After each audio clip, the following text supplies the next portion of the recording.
una relación, te despidieron del trabajo, te independizaste de tus padres, cómo atravesar una crisis sin quedarnos atrapados ahí, qué hacer cuando sentimos que todo lo conocido se cae y cómo encontrar un nuevo camino incluso cuando todavía no lo vemos. Todas estas son crisis que en algún momento nos atraviesan. Son esos momentos en los que la vida, así como la conocías, cambia de golpe. Es como si vinieras caminando por un camino que conoces bastante bien, ese que recorriste ya 1000 veces y donde, aunque haya alguna que otra piedra, todo te resulta bastante familiar. Pero de repente, y sin aviso, el suelo empieza como a tambalearse y el camino ese desaparece. Ya no hay señales, no hay referencias, solo incertidumbre. Y ahí estás vos, sin saber hacia dónde ir ni qué hacer. Esa sensación de desorientación, miedo, confusión, es lo que pasa cuando atravesamos una crisis. Y cuando hablo de crisis, hay dos tipos de crisis según el psicoanalista y profesor de Harvard, Erik Erikson. Una son las crisis evolutivas, que son esas transiciones naturales de la vida que, aunque son bastante esperables, no sacuden igual. Tienen que ver con cambiar de etapa, por ejemplo, independizarte, convertirte en madre o padre, dejar atrás una versión de vos mismo para convertirte en otra. Y después están las crisis situacionales, que son como esos golpes inesperados de la vida, por ejemplo, la muerte de un ser querido, problemas económicos, una enfermedad, la pérdida de un trabajo. Son esas cosas que no elegimos, pero que nos obligan a enfrentarlas. Sea cual sea el tipo de crisis que estés viviendo, hay algo en común, que es esa sensación de que la vida ya no es la misma. Y ahí es donde muchas veces nos quedamos atrapados. Nos preguntamos, ¿por qué me pasó esto? ¿Cómo sigo? ¿Cuándo voy a volver a sentirme normal? ¿Va a durar para siempre? Y la verdad es que todos, absolutamente todos, en algún momento vamos a atravesar una crisis. Es parte de la vida. No podemos evitar que nos sacuda, pero sí podemos aprender a atravesarla de la mejor manera posible. Porque cuando no tenemos herramientas, la crisis nos arrastra, pero si sabemos cómo afrontarla, podemos salir bastante fortalecidos en lugar de perdernos en el intento. Así que en este episodio vamos a hablar de eso, de cómo atravesar una crisis sin quedarnos atrapados ahí, qué hacer cuando sentimos que todo lo conocido se cae y cómo encontrar un nuevo camino incluso cuando todavía no lo vemos. También en la descripción de este video te voy a dejar una guía gratuita descargable con preguntas que para mí son claves para atravesar una crisis de la mejor manera, para tomar conciencia de lo que nos dejó y cómo queremos usarla a nuestro favor, para salir del lugar ese de víctima y empezar a elegir lo que queremos hacer con eso que nos pasó. Más adelante en el episodio te voy a explicar por qué está bueno responder estas preguntas, pero bueno, ya sabes que las tenés acá en la descripción de este video. Entonces, como dije antes, cuando hablamos de crisis, no todas se viven de la misma manera ni tienen la misma causa. Algunas son parte natural del desarrollo humano y otras llegan sin aviso y alterando totalmente el curso de nuestra vida. A lo largo de la vida atravesamos distintas etapas de desarrollo y en cada una nos enfrentamos con un conflicto o desafío que necesitamos resolver para seguir avanzando. Estas transiciones pueden generar crisis porque implican dejar atrás una identidad conocida para nosotros, una identidad a la que estamos acostumbrados, para asumir justamente una nueva. Entonces, Erik Erikson identificó 8 etapas de desarrollo a lo largo de toda nuestra vida, desde que nacemos hasta que morimos, cada una con su propio conflicto. No todas las personas experimentan estas crisis de la misma manera ni con la misma intensidad, pero en algún punto todas nos afectan. Algunas de las crisis vitales más comunes son, por ejemplo, independizarnos de nuestros padres, pasar de ser alguien cuidado y sostenido a tener que sostenerse solo. Es un proceso que puede generar bastante miedo, inseguridad o hasta a veces culpa. La independencia no solo es económica o física, sino también es emocional. Entonces a veces, aunque vivamos lejos, seguimos sintiéndonos como atados o responsables de nuestros padres, haciendo que esta transición sea un poco más difícil. Otra etapa es la de formar, por ejemplo, una familia, convertirse en madre o padre o incluso tomar la decisión de no hacerlo. Y esto también puede despertar una crisis de identidad muy fuerte, porque de repente ya no somos solo nosotros mismos, tenemos que redefinir nuestro rol y la forma en la que vemos la vida. Implica soltar una parte de nuestra identidad anterior, la de hijo o hija, la de persona libre de responsabilidades, que solo se preocupa por sí mismo, y pasamos a tener que ocuparnos de otro ser humano. Y lo mismo pasa con la etapa de la adultez, donde llega un punto en el que inevitablemente miramos hacia atrás y nos preguntamos, ¿hice lo correcto? ¿Esto es lo que quería para mí? ¿Estoy donde imaginé que estaría? Esta crisis suele aparecer más o menos entre los 40 y 50 años, cuando empezamos a ver el tiempo de otra manera y sentimos que lo que hicimos o dejamos de hacer cobra como un poquito más de peso. Y mientras algunas personas sienten orgullo y satisfacción, otras pueden sentir como arrepentimiento o la necesidad de hacer cambios profundos en su vida. Entonces estas crisis vitales no son inesperadas, son transiciones naturales del crecimiento que, aunque sean previsibles, pueden generar angustia, incertidumbre o una sensación de pérdida. Independizarse, formar una familia, cambiar de carrera, envejecer, son momentos en los que dejamos de ser quienes éramos para convertirnos en alguien nuevo, y esa transformación no siempre se da fácilmente. Ahora, a diferencia de las crisis vitales, las crisis situacionales no dependen de un proceso de desarrollo, sino de eventos externos que nos descolocan y que muchas veces no podemos controlar. Son esos momentos que llegan como de golpe, sin aviso, y que nos obligan a reaccionar. Por ejemplo, la muerte de un ser querido, la pérdida de un trabajo, una enfermedad, un accidente, un divorcio. Son situaciones que interrumpen nuestra vida, nuestra rutina, y que nos generan miedo, ansiedad o incluso la sensación de que todo se desmorona. En estos casos el impacto emocional puede ser mucho más fuerte porque no hay una preparación previa. La gran diferencia es que en una crisis vital podemos anticipar el cambio que va a venir y adaptarnos de a poco, pero en una crisis situacional muchas veces sentimos que el suelo de abajo de nuestros pies sentíamos como que si se abriera y no sabemos cómo seguir, no sabemos para dónde encarar. Pero lo que tienen en común tanto las crisis vitales como las situacionales es que nos obligan a reconfigurarnos, nos empujan a cuestionarnos quiénes somos y qué hacemos con lo que nos pasa. Algunas nos permiten planificar y adaptarnos y otras nos arrasan de la nada, pero en todos los casos hay herramientas que pueden ayudarnos a atravesarlas de la mejor manera posible. Y para eso hoy quiero compartirte los 4 pasos clave que pueden ayudarte a atravesar una crisis sin quedar atrapado ahí, para que puedas atravesarla de la mejor manera posible y minimizar el sufrimiento en la medida de lo posible. O sea, sufrir, vamos a sufrir igual, porque el dolor es parte del proceso y de la vida misma, pero cuando contamos con herramientas para afrontarlo, podemos salir más fortalecidos y sufrir un poco menos. Y justamente por eso siempre recomiendo hacer terapia, no solo en momentos de crisis, porque si ya venimos trabajando en nosotros mismos, significa que estamos fortaleciendo nuestra caja de herramientas mucho antes de que la necesitemos. Es como ir entrenando para la vida, preparándonos para estar más equipados cuando llegue una crisis o simplemente también para vivir mejor. Porque las crisis van a pasar, en algún momento nos va a tocar, pero si estamos mejor preparados, si tenemos recursos, podemos atravesarla de una manera mucho más sana. Así que habiendo dicho esto, vamos con los 4 pasos claves para atravesar mejor las crisis. Número 1, aceptar, reconocer que la vida cambió. Uno de los mayores desafíos cuando atravesamos una crisis es la resistencia a la realidad. Nos cuesta aceptar que las cosas cambiaron y muchas veces nos aferramos con fuerza a lo que era antes, como si negar la crisis pudiera hacer que todo vuelva a la normalidad. Pero la verdad es que resistirse solo genera más sufrimiento, porque no es algo que podamos controlar. Es como querer cambiar el clima. Por más que nos enoje la lluvia, no podemos hacer que deje de llover.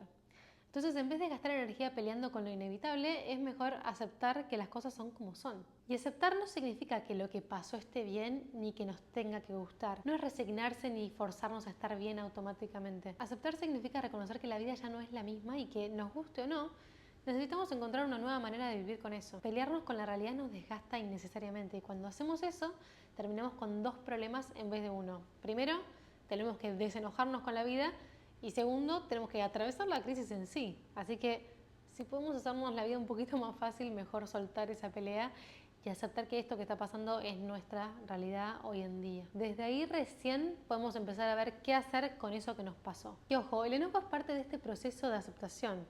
Es normal sentirlo, es parte de la reacción natural ante un cambio que no pedimos ni queríamos, pero en algún momento vamos a tener que hacer el trabajo de aceptar que esta es nuestra realidad, que la vida es constante cambio, es un ciclo infinito de crisis, equilibrio, y si entendemos que esto es parte del juego de la vida, nos vamos a ahorrar muchísima energía. Por ejemplo, si nos estamos separando de una pareja con la que compartimos un mundo, una vida juntos, obviamente todo nuestro universo se va a tambalear. No es solo la ausencia de la otra persona, es la rutina que cambia, los espacios que ya no se comparten, los planes a futuro que se rompen. Y negar que esto está pasando solo prolonga el sufrimiento. Aferrarnos a la esperanza de que las cosas vuelvan a ser como antes, revisando mensajes viejos, idealizando los buenos momentos y contándonos historias como tal vez si hago esto todavía haya una oportunidad. Son acciones que no nos dejan de terminar de aceptar la realidad.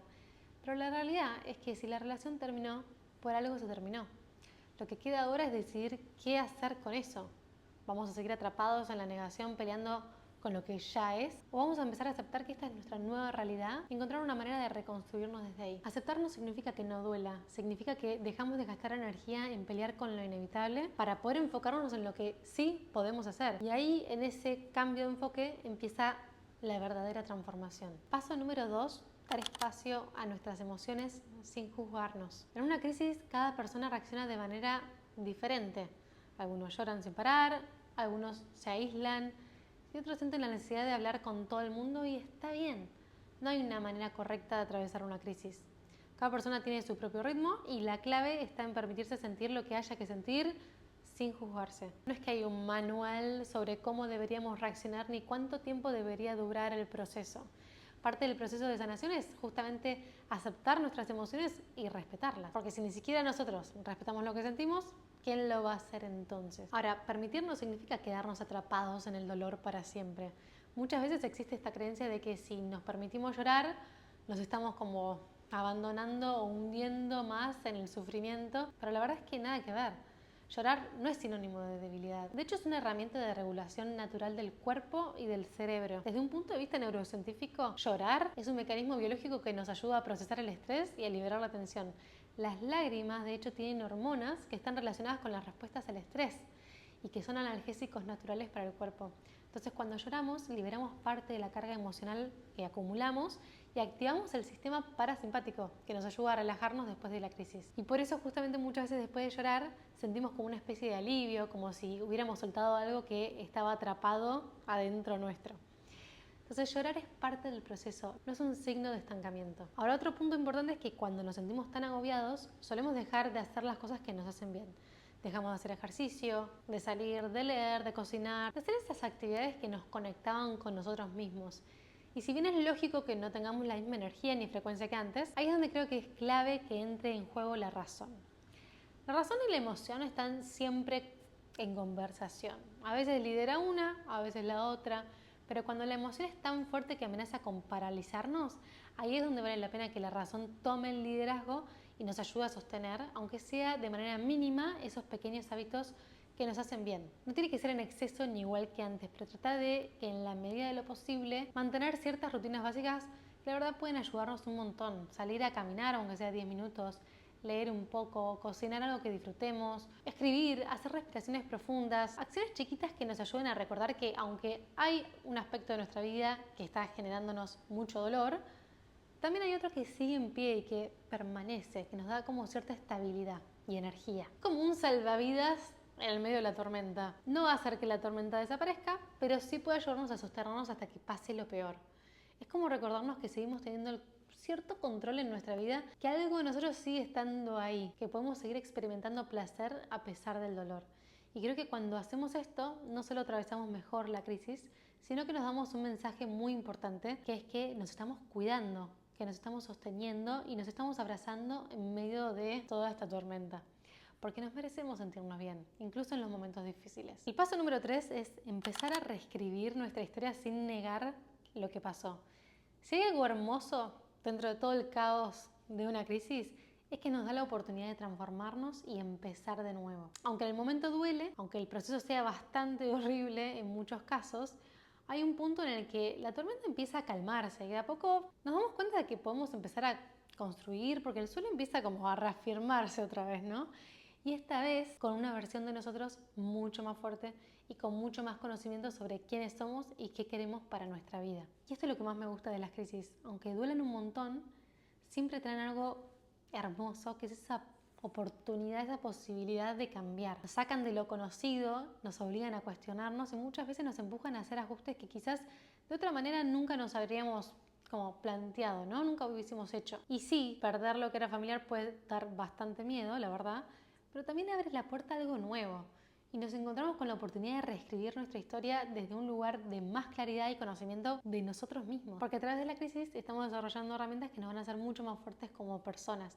Estamos aprendiendo a desarrollar más recursos para la vida, con más conocimiento propio de nuestros deseos y de lo que realmente es importante para nosotros.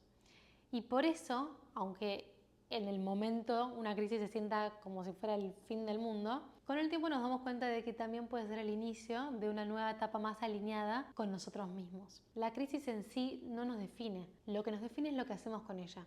Y si elegimos verla como una oportunidad para reconstruirnos con más autenticidad y fortaleza, entonces no solo la superamos, sino que nos convertimos en una versión de nosotros mismos que jamás habríamos conocido sin haber pasado por ahí. Y el cuarto paso es avanzar, aprender a vivir con eso que nos pasó sin que eso justamente nos defina. Una crisis nunca se supera solo con el tiempo, porque el tiempo por sí solo no cura nada. Lo que realmente nos ayuda a sanar es lo que hacemos en ese tiempo. Si simplemente nos quedamos esperando a que el dolor desaparezca por arte de magia, podemos pasar una eternidad atrapados en la misma sensación. Pero si tomamos un rol más activo en nuestra recuperación, podemos empezar de a poco a reescribir nuestra historia. Y no se trata de forzarnos a estar bien de un día para el otro, sino de dar pasos chiquitos para integrar lo que vivimos sin que eso nos defina para siempre. Entonces, algunas cosas que pueden ayudar en este proceso son escribir sobre lo que pasó, poner en palabras lo que sentimos sin filtros ni juicios. Nos ayuda a darle forma a la experiencia, porque muchas veces lo que más duele no es lo que pasó, sino lo que queda atrapado adentro nuestro sin procesar. Entonces, escribir es una gran forma de sacarlo afuera, de ordenar el caos interno y empezar a darle un nuevo sentido. Otra cosa que podemos hacer es volver a conectar con lo que nos hace bien. Como dijimos antes, ¿no? De a poco y sin presiones, retomar esos pequeños hábitos y actividades que nos generaban placer, que puede ser difícil al principio, pero son recordatorios de que la vida sigue, que a pesar de lo que nos pasó, todavía hay cosas que pueden llenarnos el alma. Permitirnos estas actividades que nos hacen bien, aunque sea un poquito, nos ayuda mucho a recuperar fuerzas, a sentirnos un poco mejor cada día. Entonces, salí a tomar sol, a caminar, lee algo que te guste, júntate con amigos. Son cosas que en verdad hacen mucho la diferencia. Uno no tiene ganas al principio, pero realmente si hacemos el esfuerzo de mantenerlas, aunque sea un poquitito, vas a ver cómo te vas a ir sintiendo mejor. También podemos hablar con alguien. No tenemos por qué atravesar las crisis solos. A veces creemos que tenemos que poder con todo, pero la realidad es que compartir lo que sentimos con alguien de confianza nos da otra perspectiva y nos hace sentir acompañados en el proceso. Entonces, decir en voz alta lo que nos pasa nos ayuda a entenderlo mejor y muchas veces nos alivia más de lo que imaginamos. Y lo que sí o sí recomiendo es pedir ayuda. Si sentimos que por más que lo intentemos seguimos estancados, si la crisis sigue ocupando demasiado espacio en nuestra vida, la terapia puede ser una herramienta bastante clave, porque es un espacio que nos ayuda a resignificar lo que vivimos, a procesarlo sin quedarnos atrapados en ese dolor y sobre todo a recuperar nuestro poder, que muchas veces sentimos que lo perdimos cuando atravesamos la crisis. Pedir ayuda no te hace débil, al contrario, te hace más fuerte, porque significa que te animás a ser vulnerable, a reconocer que necesitas ayuda, pero que como no te querés quedar ahí, justamente por eso pedís ayuda. Y eso es más que un acto de fragilidad, es un acto de valentía. Por último, para ir cerrando, quiero dejarte algunas preguntas que me parecen clave para cuando estamos atravesando una crisis. Preguntas bastante poderosas para volver a conectar con nuestra responsabilidad. Y con responsabilidad no quiero decir que lo que pasó fue por nuestra culpa, sino que la responsabilidad nos ayuda a salir del lugar de víctima y empezar a actuar para salir de ahí. Si elegimos pensar todo me pasa a mí y nos victimizamos ante algo inevitable como es atravesar una crisis, entonces no estamos aprendiendo nada. Nos estamos quedando en el dolor sin hacer nada con eso que nos pasó. Y la realidad es que todos en algún momento vamos a atravesar por algo que nos sacuda. No podemos evitarlo, pero sí podemos decidir qué hacer con eso. Entonces estas preguntas son una invitación a tomar un rol activo en lo que estás viviendo, a no quedarte en la queja, sino a encontrarle un sentido, a resignificar lo que pasó para que te sirva en lugar de que te hunda. Estas preguntas te las voy a dejar en una guía gratuita y descargable en la descripción del video para que las puedas tener con vos y hagas el ejercicio de escribir las respuestas a tu tiempo, porque creo que te va a ayudar un montón. Pero bueno, igual te las voy a hacer acá para que las vayamos meditando un poco juntos. Entonces, empezamos. ¿Cómo quiero que esta crisis forme parte de mi historia? ¿Qué cosas nuevas puedo aprender de esta experiencia? ¿De qué manera esta crisis me está mostrando aspectos de mí misma que antes no veía? ¿Qué recursos internos tengo que pueden ayudarme a atravesarla? ¿Qué pequeñas acciones puedo hacer hoy que me ayuden a salir adelante? Aunque sea un poco. ¿Cómo quiero recordarme en el futuro cuando mire hacia atrás este momento? Si un amigo estuviera pasando por lo mismo, ¿qué le diría? ¿Cómo puedo aplicarlo a mí? ¿Qué parte de esta historia puedo resignificar para que me impulse en lugar de frenarme? Las crisis duelen, pero también pueden abrir nuevas puertas. Depende de nosotros cómo elegimos atravesarlas y qué hacemos con eso que nos dejó. Si te gustó este episodio o te ayudó, te invito a que le des like, que te suscribas al canal y actives las notificaciones para no perderte de nada. Y si estás escuchando desde Spotify, puedes dejar una review para que este mensaje llegue a más personas que tal vez estén necesitando escuchar esto. Gracias por estar del otro lado y nos vemos la próxima.